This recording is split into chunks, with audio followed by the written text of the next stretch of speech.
안녕하세요, 스텔라입니다. 안녕하세요, 영양학 박사 클라라입니다. 네, 오늘은 클라라 박사님을 모시고 육아에 지친 엄마들을 위한 영양제를 소개시켜 드리려고 하는데요.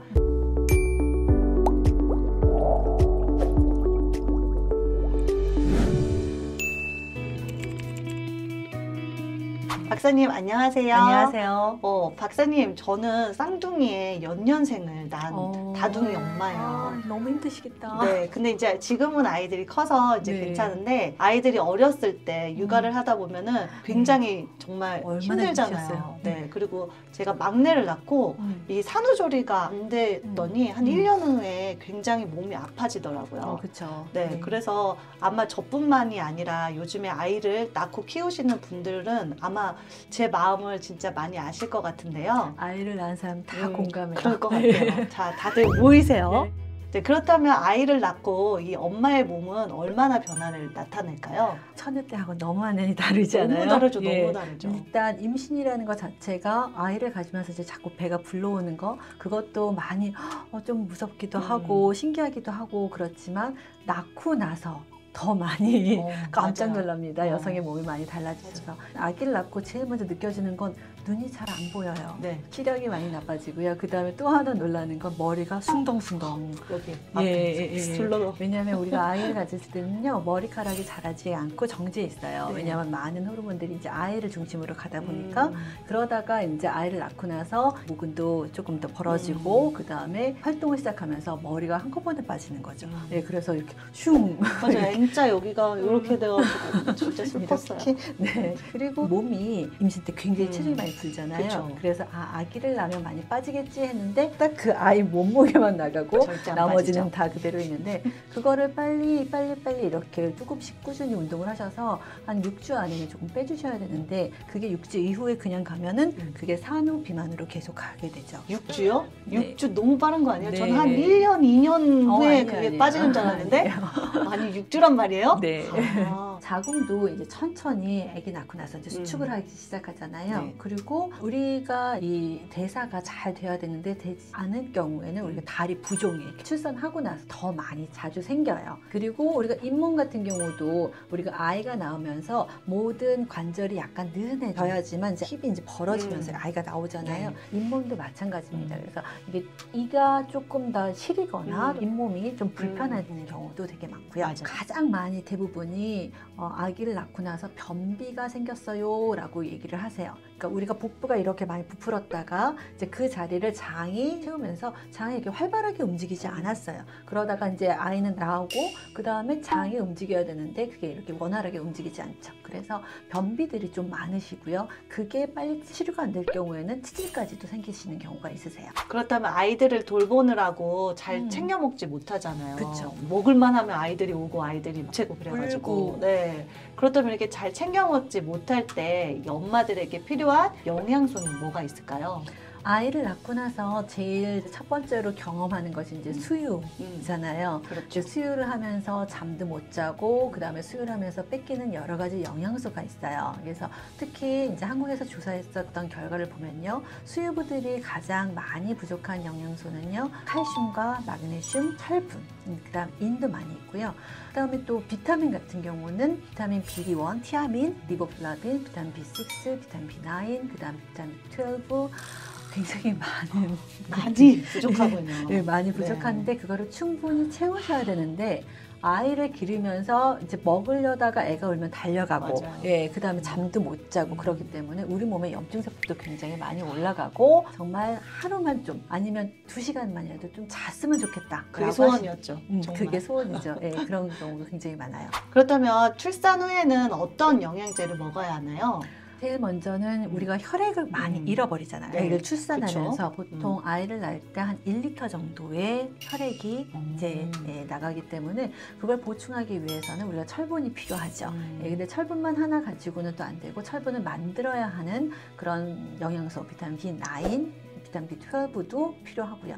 그렇기 때문에 우리가 아기를 낳고 고기를 좀 잘 먹어라 라고 부드러운 고기를 먹으면 너무 질기면 네. 이도 안 좋아지니까. 왜냐하면 거기에 이제 철분이라던가 엽산이라던가 코발라민 같은 것들이 꼭 필요한 부분이 있고요. 그거 말고도 유산균.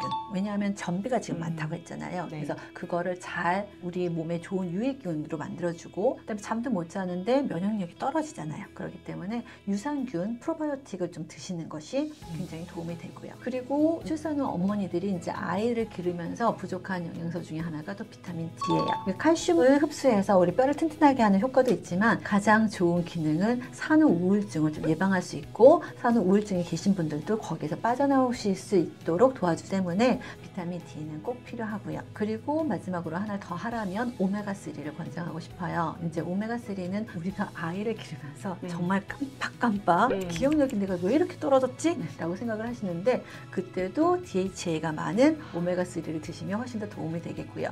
그다음에 오메가3는 DHA만 있는 게 아니라 EPA도 같이 있어서 우리 몸에 많이 생겼던 염증 세포도 우리가 잡아줄 수 있기 때문에 오메가3도 같이 드시면 많이 도움이 됩니다. 그렇다면 그 기본적인 영양제 말고 더 추천을 해주신다면 어떤 걸 추천해 주시겠어요? 기본적으로 우리가 필요한 건 이제 멀티비타민 무기질 같은 것들은 당연히 네. 많이들 드실 텐데 네. 거기에다 플러스 필요한 게 뭐가 있냐라고 해서 짠 하고 짠! 가지고 왔습니다.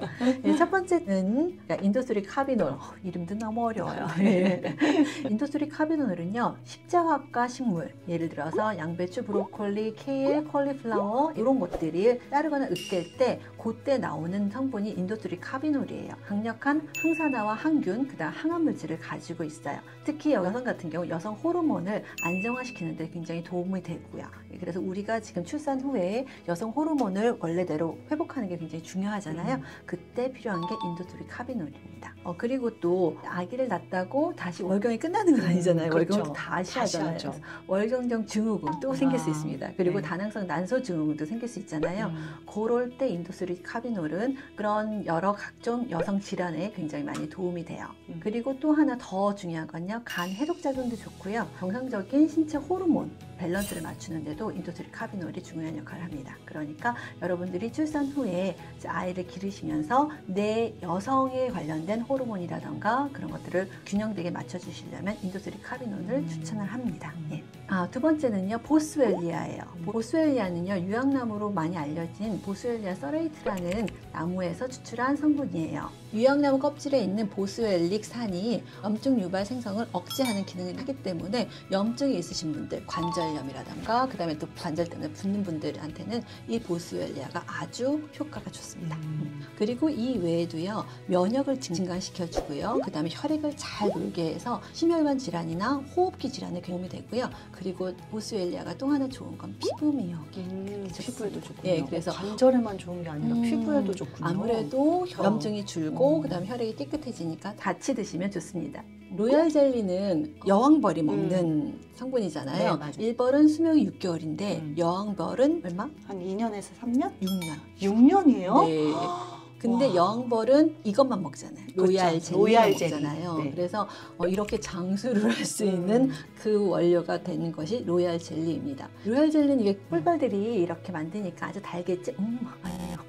시큼하고요. 네, 시큼하고 이렇게 찌르는 맛이 있기 때문에 그냥 떠먹기는 좀 너무 부담스러워요. 그래서 지금 여기 있는 것처럼 해서 이렇게 쏙 드시는 게 훨씬 더 도움이 되세요. 로얄 젤리의 성분은요, 각종 미네랄, 그다음에 각종 비타민, 특히 이제 우리가 필요할 때 굉장히 필요한 것들이 비타민 B 컴플렉스인데 그것도 많이 가지고 있고요. 항생 물질이라던가 항염증 물질, 그 다음에 혈류 개선 이런 것들을 할 수 있는 그런 효능을 함께 가지고 있어요. 호르몬과 자율신경계를 조절하는 아세틸콜린이 있고요. 피부 트러블을 완화시켜주고 그 다음에 콜레스테롤도 낮춰주고요. 심혈관 질환을 도와주고요. 그리고 설사, 변비 완화 효과가 있기 때문에 여러분들이 이렇게 지금 인도수리 카비놀과 보스웰리아, 로얄 젤리를 드시면 우리가 육아로 인해서 많이 지친 그런 것들을 많이 회복할 수 있습니다.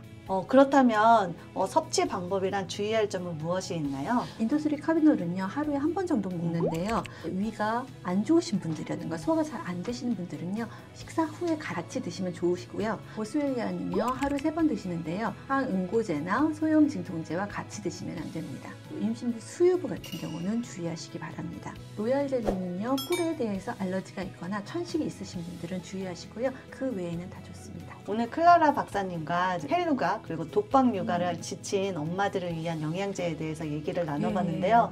저 때는 진짜 모르고 그냥 지나쳐서 못 먹는 것들이 많았는데 꼭 챙겨 드시면서 육아를 하셨으면 좋겠습니다. 네. 그럼 우리는 다음 시간에 만나요. 안녕. 안녕.